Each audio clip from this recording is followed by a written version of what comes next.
Hi. If you are watching this video, then you or someone close to you that you love dearly recently received a cancer diagnosis. And I bet that a million thoughts are going through your mind. And that was my experience a year and a half ago when I got diagnosed. And I wanted to create this video to hopefully give you a drop of peace and reassurance that you will get through this, no matter how difficult it may seem now, and that there is a way to get through it, and hopefully this video will help you do that. The biggest source of anxiety for me was not having some actionable items that I could do between being diagnosed and starting treatment.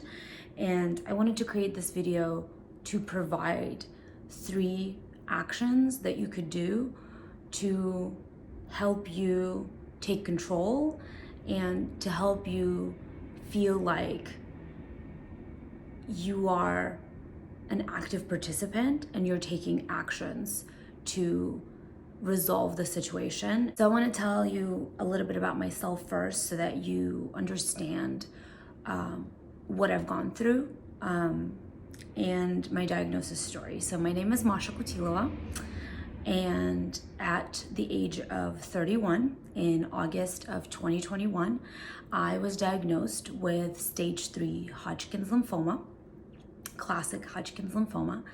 At that time, my daughter was not even 2 years old. I was about to start a new job and my daughter was starting daycare. So I thought that I would be starting a new life as a working mom and kind of trying to get back to the person that I was before motherhood. But instead, 2 months after starting my new job, I started chemotherapy. And I underwent chemotherapy for 6 months. I remember feeling really lost in the beginning and not having a plan. When I felt like this is a new situation and I didn't know what to do. And in my surroundings, I didn't have anybody to tell me what to do. I was fortunate enough to have a friend who had a friend who was an oncologist and who happened to be a hematologist, which is exactly the type of oncologist that I needed. So it was helpful from that standpoint. But from the standpoint of a patient, I didn't have any guidance. So I wanted to create this video to give you those 3 steps, concrete 3 steps that you can do to hopefully give you a piece of sanity. So I think that the first thing that you can do after receiving your diagnosis is get a second opinion. But there is a caveat to that. I think that it's important to ask the oncologist providing the diagnosis first whether or not you need to start immediate treatment, because every situation is different and you may not have time to get a second opinion because your treatment needs to start immediately. And you will also very quickly understand whether your particular case is a difficult case or it's a pretty standard case. For example, in my case, it was very standard. It was very classically presenting Hodgkin's lymphoma, and there was a very standard treatment protocol that didn't need to have any sort of creativity or a complicated treatment plan. I just needed to start treatment as soon as possible.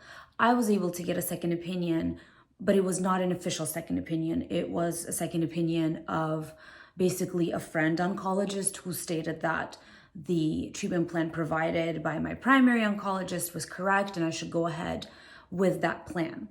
The reason why I think it's very important to sort of weigh the pros and cons of getting a second opinion is because I did do some research about how long a second opinion occasionally takes. And oftentimes it takes a really long time because, first of all, reputable places, for example, like Stanford, will want to do their own biopsy testing, so that biopsy potentially that you initially had done, they will not accept the results of the lab that did them, so they will want to do them on their own. That's going to be an additional cost. That's going to be a lot of time because shipment of biological samples takes a long time. Then the biopsy process will take a long time. This all can take weeks.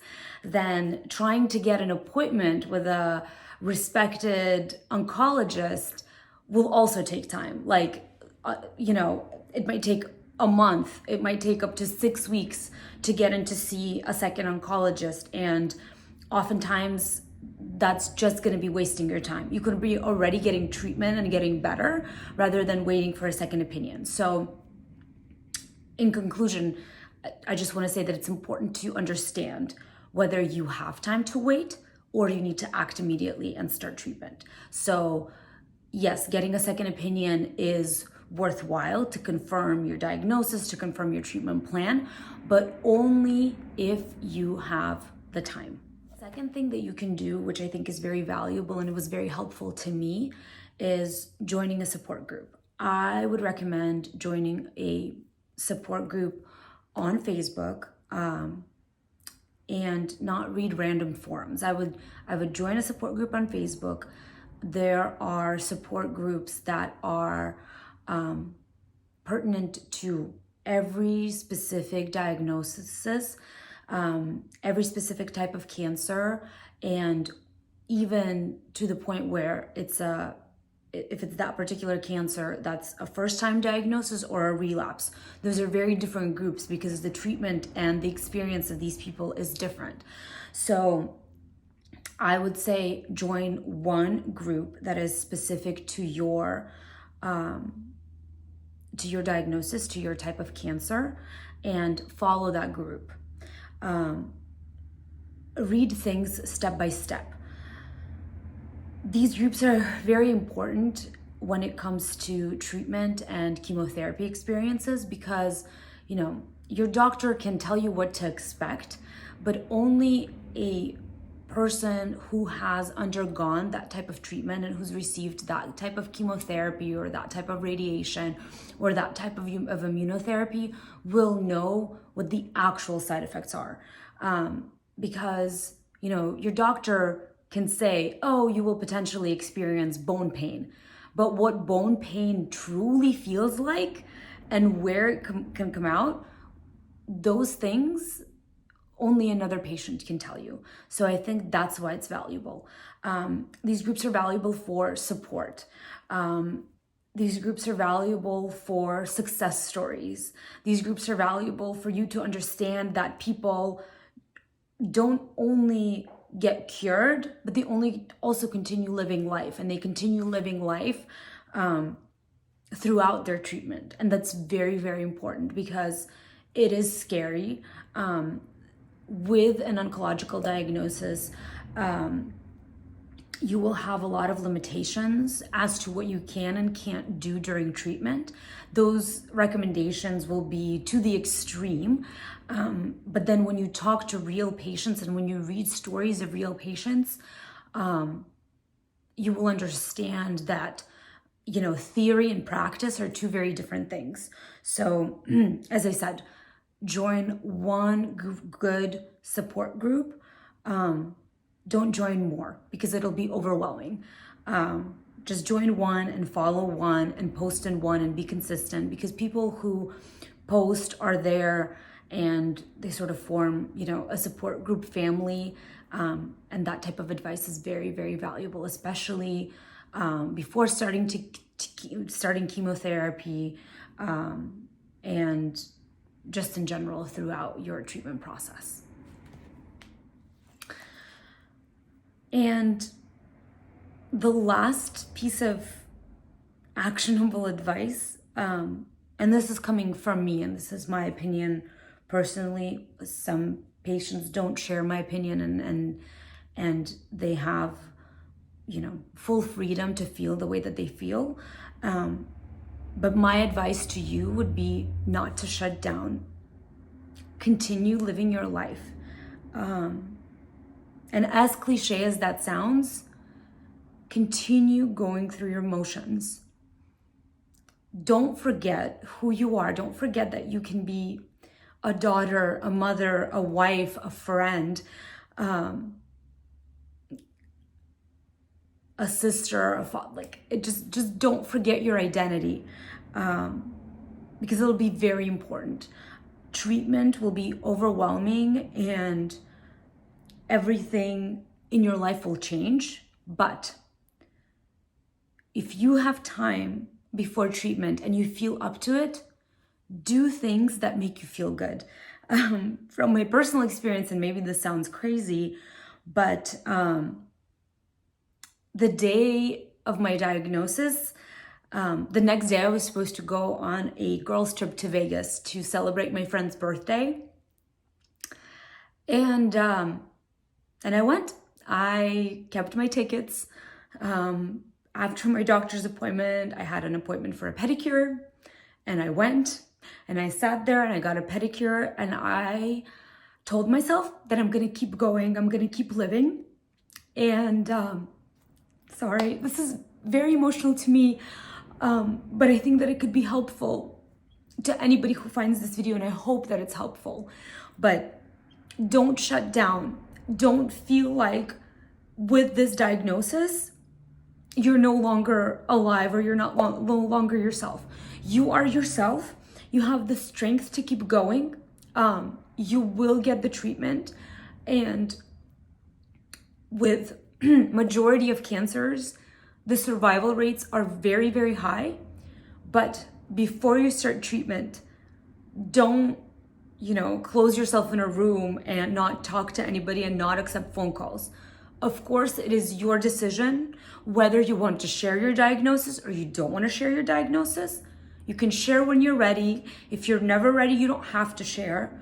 And that's fully up to you, because different people handle different life situations differently. I felt like I had to share for me, because I knew that, I wasn't gonna be able to hide hair loss. I wasn't gonna be able to hide, how I'm feeling, because I was and I am, and I was throughout my treatment a very social person. And I kept in contact with my friends and family and relatives. I didn't share on social media at first. Only my closest group of friends knew, but I felt like they had to know. These people cared about me, and they wanted to know. But you can still be all of the things you are. Yes, you will be a friend in a lesser capacity. You will be, a wife, a husband, a partner, a mother, father, a sister, a daughter in a reduced capacity, but you are still that person. Cancer and any sort of oncological diagnosis will take away from your life, but it won't take your entire life.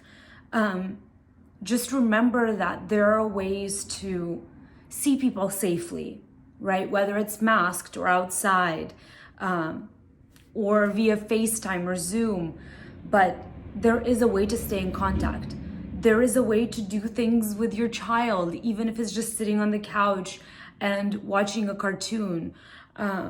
There's still a way to be there for your partner. There are still ways to continue living, and I think that's important to remember. But what I want the audience of this video to take away is that don't shut down, don't stop living. Keep going. Day by day is just another step closer to finishing treatment and getting to the other side of your diagnosis.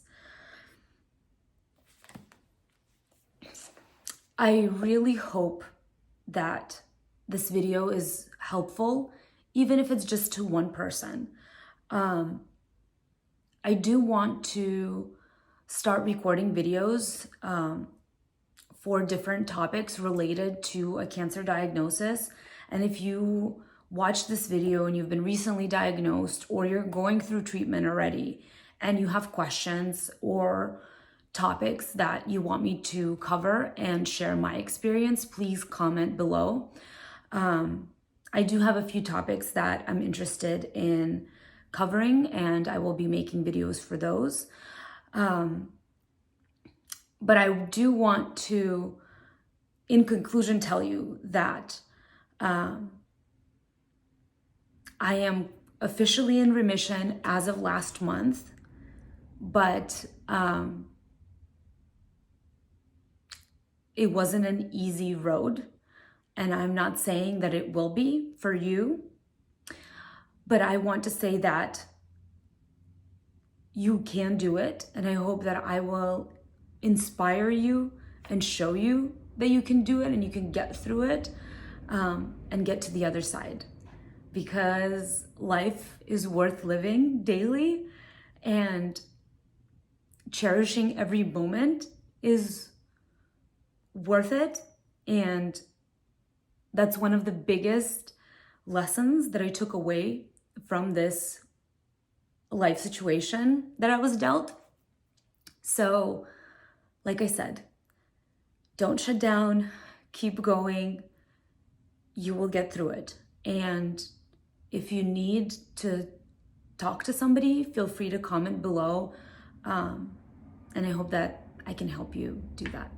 Thank you for watching. And remember that you are super strong and everything will be okay.